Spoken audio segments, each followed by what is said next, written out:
Hello, welcome to our webinar. My name is Cheryl Corbin and I'm with Advancing Women in Product. And today we have a really timely discussion around how to think about career advancement during this time of the coronavirus pandemic as we're all working from home remotely. Before we do that though, I just wanted to provide a little information about who we are. So Advancing Women in Product is a global nonprofit, and we are focused on empowering tech leaders through equality of opportunity in career advancement. And you can learn more about our org at www.advancingwomeninproduct.org.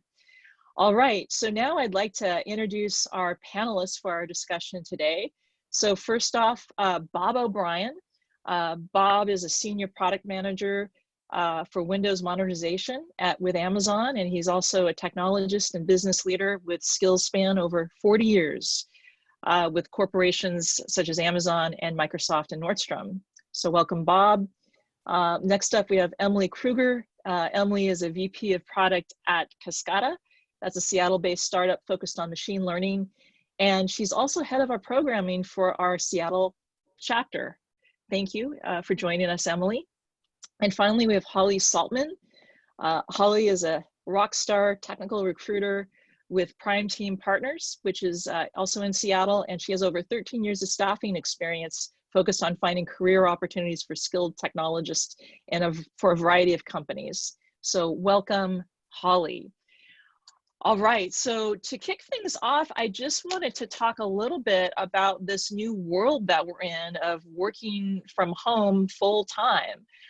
For many of us, this is really a new experience. And we're all dealing with it differently depending on what our living situation is at home. Some might have dedicated workspace and this is fine, and they might have jobs that are fully remote and this isn't a big sea change. But for many others, this is. You may have spouses and partners and roommates also trying to work from home. And then you add maybe kids and pets to that mix, and then not really seeing where the boundary is of where your workday starts and where it ends. And I'd like to just start off and get the panelists' perspectives on how they've been adjusting to that. Let's start off with Bob. And Bob, what has been happening in your world as you've adjusted to this? Well, it's it's obviously a challenge. We, like probably many people on this webinar, live in some tight quarters. Oftentimes trying to find a corner where you can have a work conversation can be challenging, especially when my wife and I both have sort of competing phone calls at the same time. But we work through it, with patience and flexibility.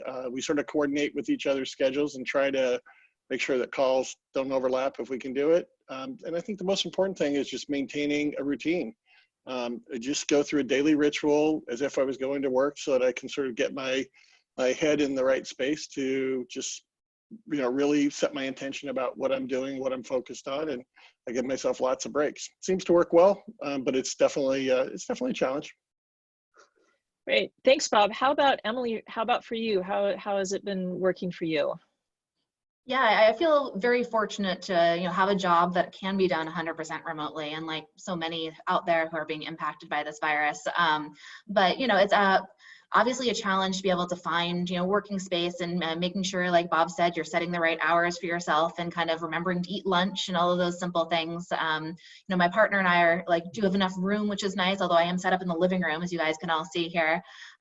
For me, I think the biggest challenge, though, has been more about making sure to maintain the working relationships, and how do you maintain culture. I work for a small startup, and so trying to keep those connections going with the team has been one of the big adjustments, I think, during this time. Great. Holly, how about your world? Well, I am not a fan of working from home normally. I've done it before, and so I feel like now that I'm forced to do it again, and I live 4 blocks from the office, so I was reluctant to work from home until the very end. But I'm getting used to it, and I think, Emily touched on it, creating a schedule is important. So I put my shoes on every morning and make sure that I have my shoes on and I don't work in my socks. And when I'm done with work, I take them off. And I've had some of the similar challenges where it's a very small apartment, and my husband sometimes will bomb my work meetings from time to time. So we've worked through it, and The nice thing is a lot of the other folks that I chat with, they're all going to do the same thing. So I do feel like it's been kind of some fun conversations that in the past maybe it wouldn't have been so professional to have somebody walk by in their pajamas while you're in a meeting. So it's been fun. It definitely is a new world. I'd like to maybe talk a little bit for those that are managing teams, like what impact has this had on you and how you manage, and are you managing differently? Maybe Emily, you could take that one. Yeah, definitely. As I mentioned, I do think it's very different to be, building and maintaining relationships in a fully online world. And so, whereas we're going to we'll go out and grab lunch together, or, have a chat in the office, go to the whiteboard and work out an idea, those working patterns aren't the same. Checking in with people and making sure that they're okay and that they have the, resources to be able to be doing their job correctly is also harder in a remote setting. And so trying to figure out what are the right tools to be able to do that, right? Both from a social perspective, so I like our company, like many companies, are doing, virtual lunches. We do online games together and happy hours a number of evenings a week. And then just sort of trying to find the time to have one-on-one conversations in a more organic way that feels more like it would have been when we were at our desks, as opposed to having to set aside specific scheduled time, and making sure that those different points are coming up, both personal and work-related conversations. Great. And then since you are talking about how you're managing differently, what about expectations from your team? How are you thinking about like deliverables right now? Is it still staying the course, or is anything changing there? Yeah, as a startup, obviously we have deadlines, right? We have to get a product out to market, so we're still working and trying to, get everything done. At the same time, as leaders, I think we're trying to manage that and balance it with the fact that everyone's impacted by this crisis differently, right? There's people on our team I know who have had struggles with anxiety or concerns about their parents, or like what's happening with the world. I know I have those sometimes as well. And that sometimes can mean things like it may be hard to focus some days. Or it may be hard to get the job done. And so balancing, the fact that this is really an unprecedented time, and that people may need to take a little bit more time for themselves, and that along with just trying to get things done and keep the company moving forward.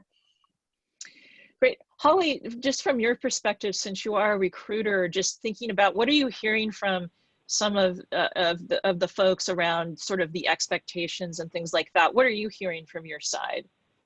Well, to Emily's point, product strategies still have to be delivered. So the organizations that have B2C products, right, direct to consumer, those folks still have hiring needs. People are working from home.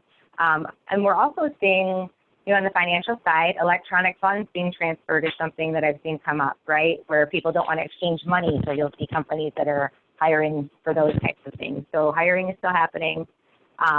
It's not happening at the same frequency, that's for sure. We're seeing positions put on hold. We are seeing our clients get ready for those big conversations on how to message to their people, right? And we saw that 2 weeks ago. We saw messaging at a leadership level, and we're seeing some trimming of the fat, right? They're looking at people, product assets, and they're getting their house in order, and they're doing some housekeeping and cleaning, and then we're also seeing quite a bit of energy and time around operations, getting people set up to work from home. Right? Maybe they didn't have the physical assets to do that. So you see IT operations and DevOps doing a lot of security rollouts, right? Setting up their infrastructure and making sure that they're set up to keep moving forward and to scale with everybody working from home. So those are the challenges we're seeing right now. And we're seeing a lot of just cutting back, right? And the companies that are focusing on their workforce, which is really nice to see. And just giving people the benefit of the doubt, because this is a new time for all of us. Great. Bob, I'd love to hear from you, from your perspective. I know you work for a larger company. How are you thinking about expectations? Do you see anything different right now? Yeah, in some ways, yeah, we do. I think that I think the expectations, first and foremost, the expectations are, the work still has to get done. The goals didn't change. The work we need to do to achieve them is, still there. At times it's a little bit more challenging with the current environment. And in some sort of interesting ways, it's forcing us to be more creative about how we sort of get work done, how we organize meetings, how we try to stay focused on goals. But I think, what's really important about the expectations is that people have an expectation that first and foremost, you're going to take care of yourself, because your health is important, and that includes as much your state of mind as is your physical health. But then, after that, just really making sure that, you're focusing on the right things. A lot of times what we see is people just narrowing the number of things they're trying to accomplish in a day.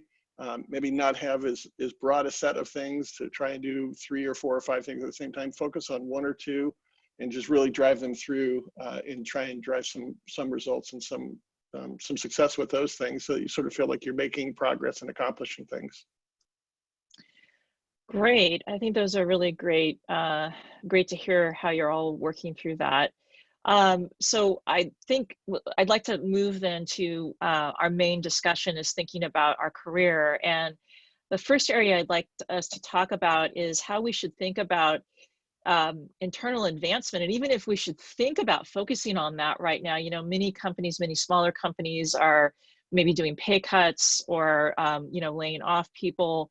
How should you be thinking about maybe internal advancement or just overall developing yourself right now during this time?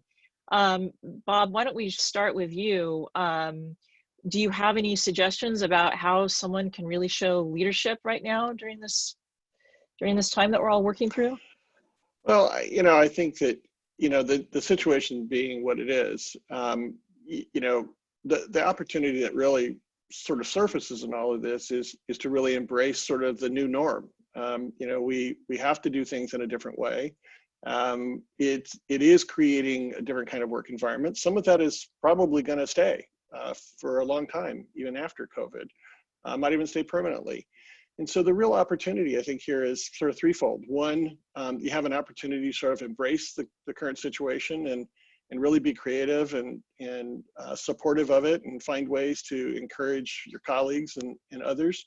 The second is you have an opportunity to really show up differently. You have an opportunity to really show up in front of the leadership as somebody who really did embrace the current situation and circumstances. Nobody created it, nobody wanted to create it, but it is what it is. And so, I think when the dust settles in all of this and people sort of look back, they kind of look back and say, wow, Cheryl really, really rose to the occasion. She really, did things differently. Wow, I need to really look at Cheryl in a different way than maybe I did before. And then I think the other opportunity is because our work days are a little bit more spread out, they're a little bit more fluid. There's also an opportunity to sort of invest in yourself and to continue to really sharpen and hone those skills, because again, when the dust settles on this, it's really going to be the people who, have stayed sharp, the people who have risen to the occasion, shown up differently, that are really the ones that people sort of say like, wow, that's somebody I want to continue to advance. Holly, I'd love to get your perspective on this for a moment, and thinking also about, should people be thinking about promotions right now if you're within a company? Like how should people think about that?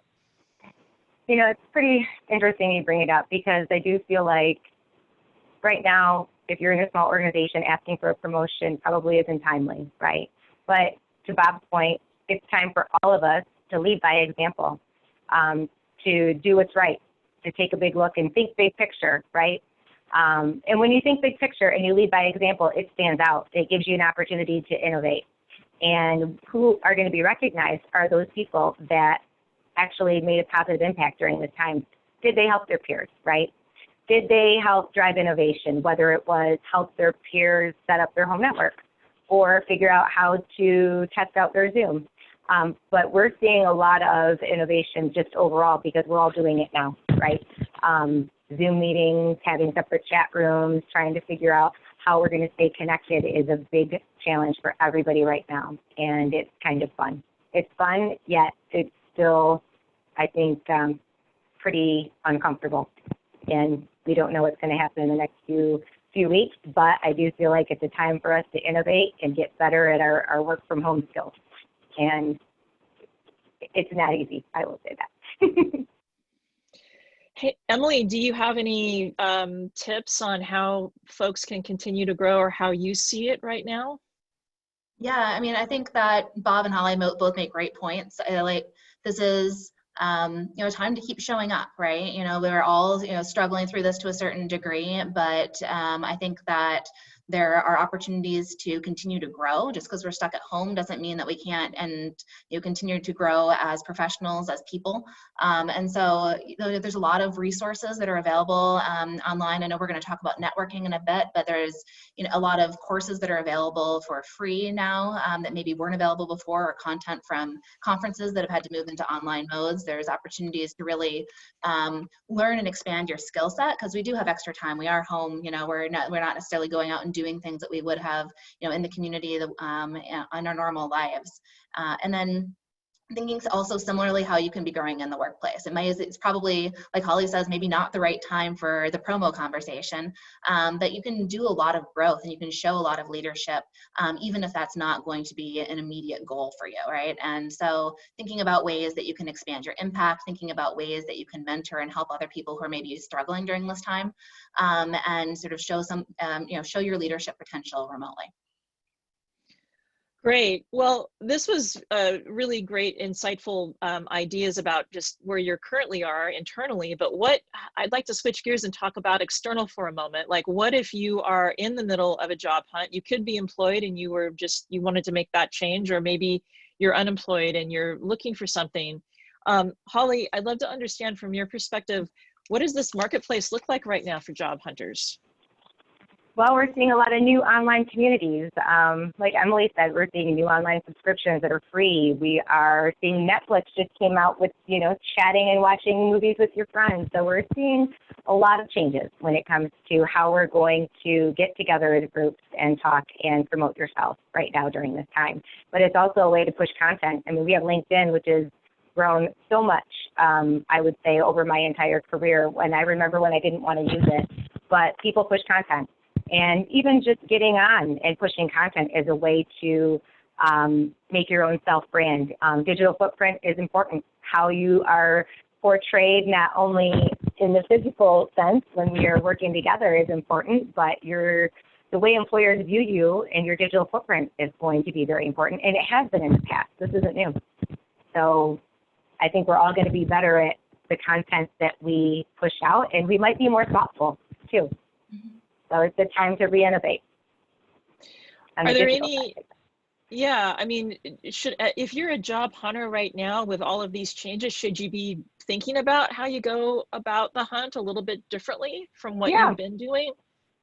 Yeah, I do think so. And even for me, I think the tools are changing. So LinkedIn is changing, I would say weekly, and I'm sure you guys see this, right? And there are easier features on LinkedIn for candidates to apply to jobs now.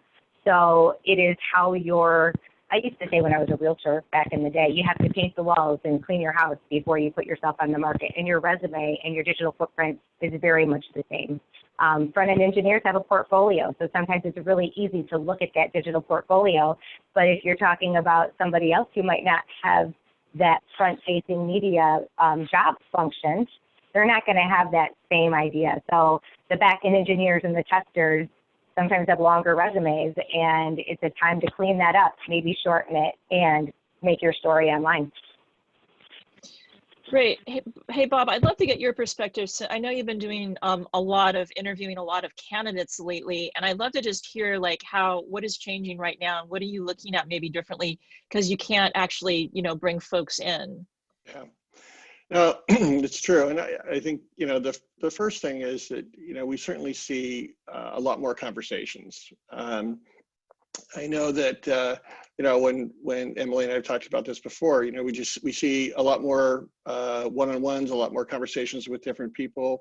And what we're really trying to do is just sort of get that 360-degree view of a candidate. In the past, we had the benefit of being able to do it sort of face-to-face and sort of get sort of that sort of direct feedback with being with the candidate. And so, as a result, we have to sort of depend more on, a broader network of different experiences, sort of looking at a candidate and trying to dimensionalize them.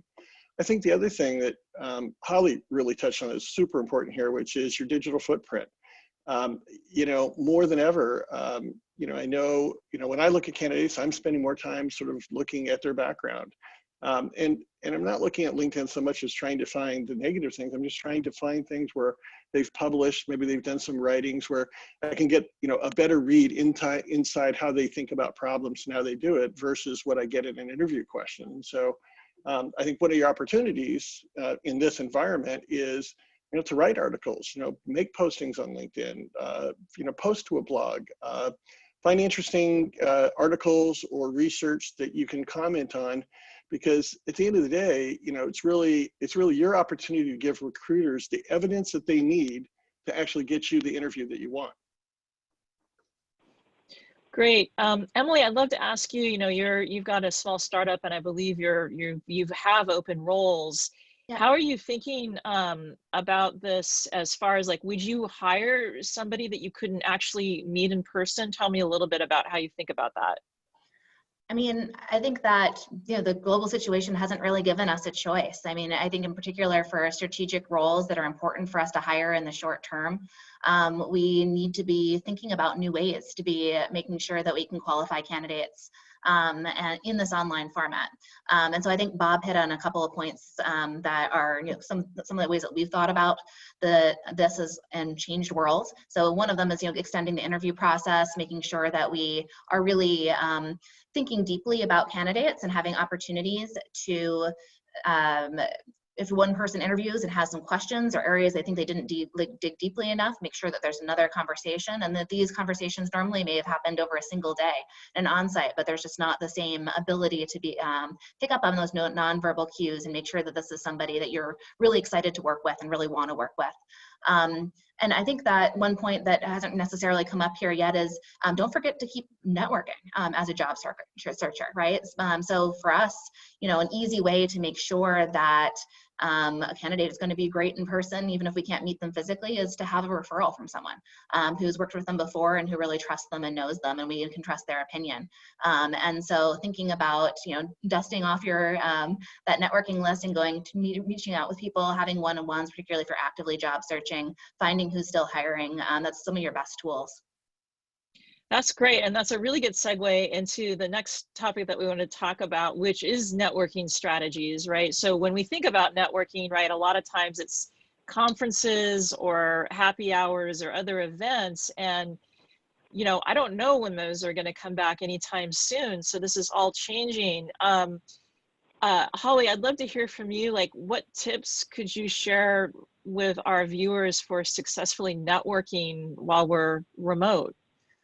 Well, I think I'm a big networker. I used to be part of BNI, which was a weekly networking group, and I paid for it. And you had to come up with your 1-minute pitch. And so when I moved here to Seattle and everybody has technology, networking isn't the same. And I would even ask, you know, what does it mean to you? So to me, networking is actually building the community, going out, learning your pitch, and knowing your peers' pitches, right? Like, I know what Bob does, I know what Emily does, and I know what you do. But making sure you do that.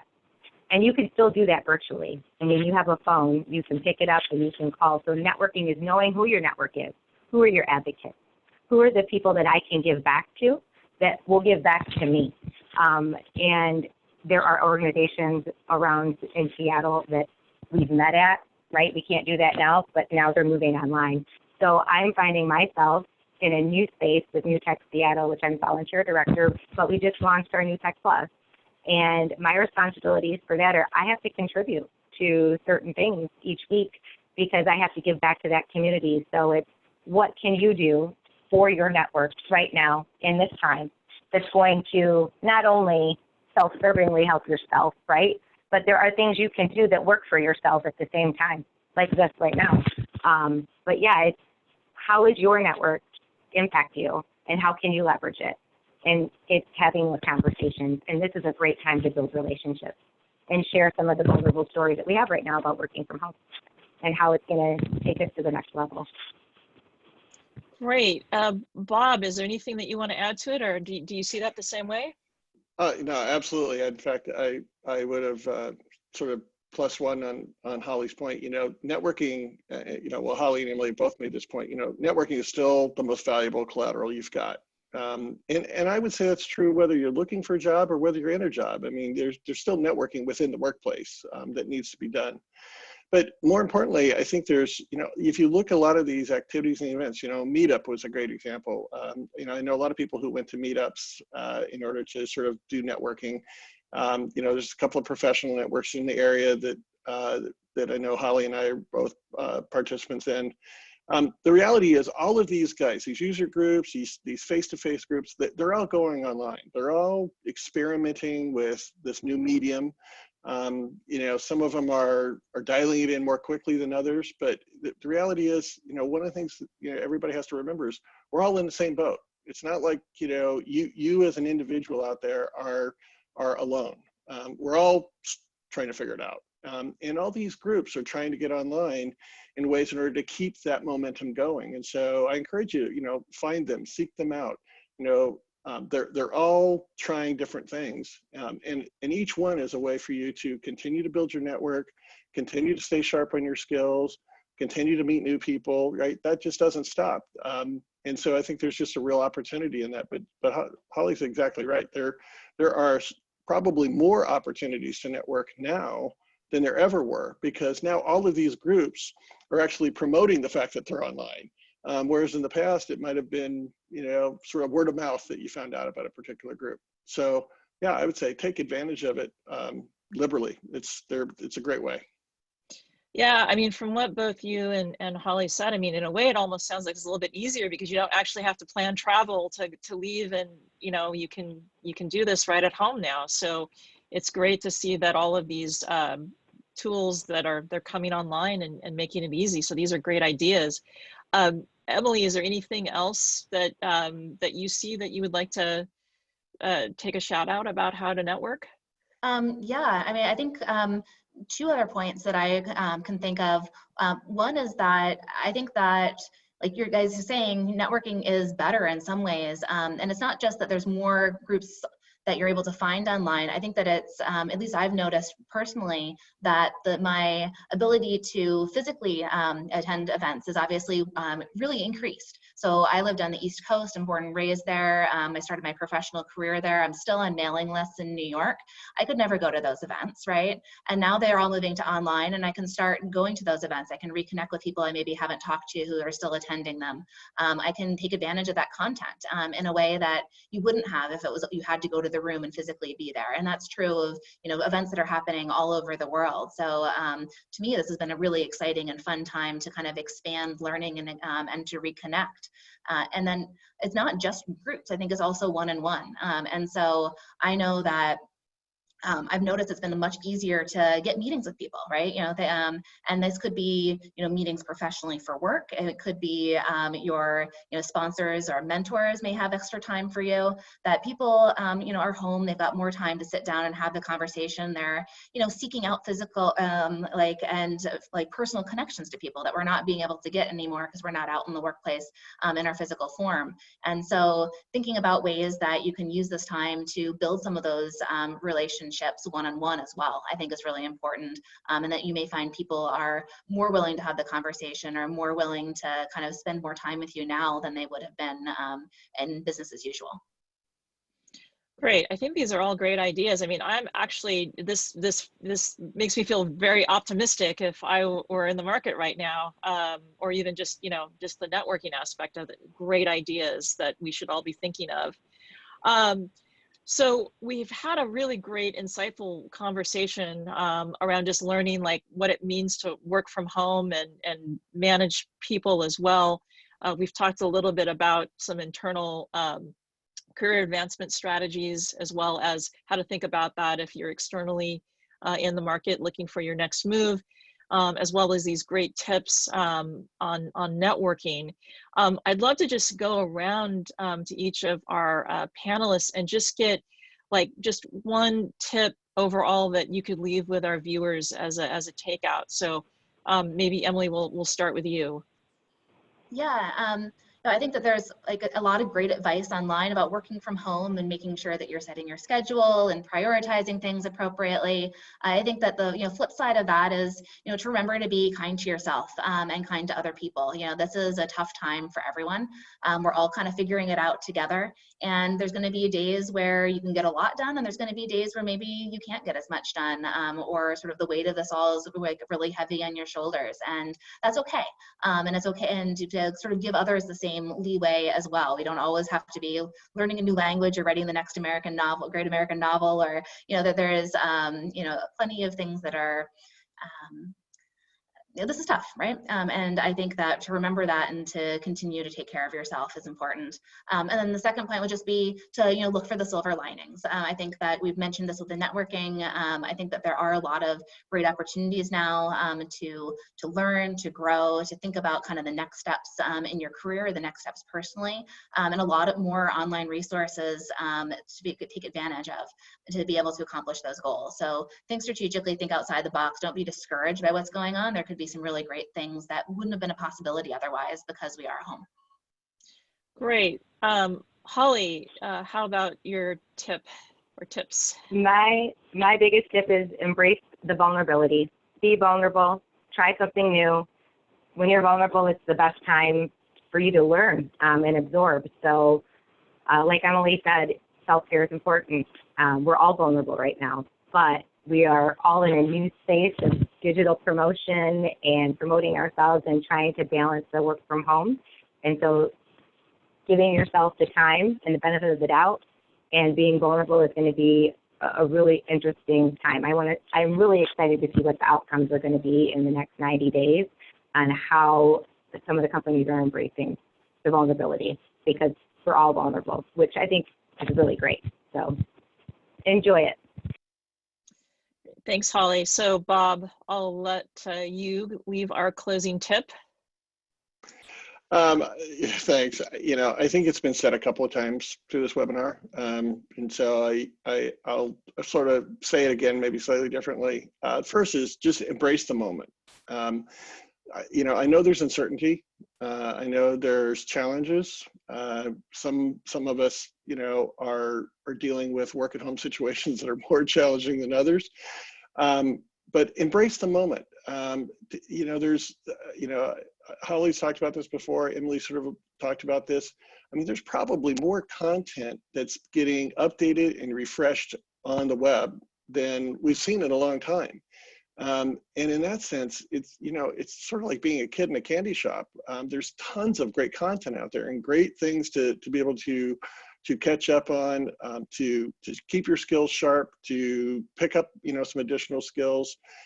Look, the dust on this is going to settle. It's going to come to an end. Yes, the work environment will change a little bit because of this, because, we figured out how to do distance work. We've done a bunch of other things. That's good. That's just going to be more productive. But at the end of the day, when the dust settles on this and we settle into the new norm, as leaders, as managers, as individual contributors, right? Everybody's going to be looking at, did you stay sharp on your skills? Did you show up differently? Are you really the person that can count on in the clinch to say, hey, tough situation, go to work it through? Because, there's always going to be tough situations. There's always going to be, issues that we are going to face. And how you show up in adversity is how you show up when there's no adversity. And that's a quality that really is attractive to, managers and recruiters. It says, look, this person is someone of value and who can work through any type of work environment and still get the job done.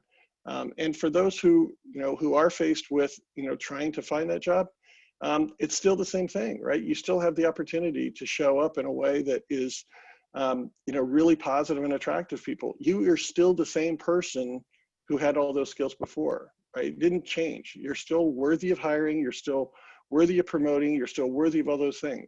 We just have to work through this. In the meantime, just, keep growing yourself and investing in yourself and giving yourself permission to be, that great individual contributor, that great manager that you already are.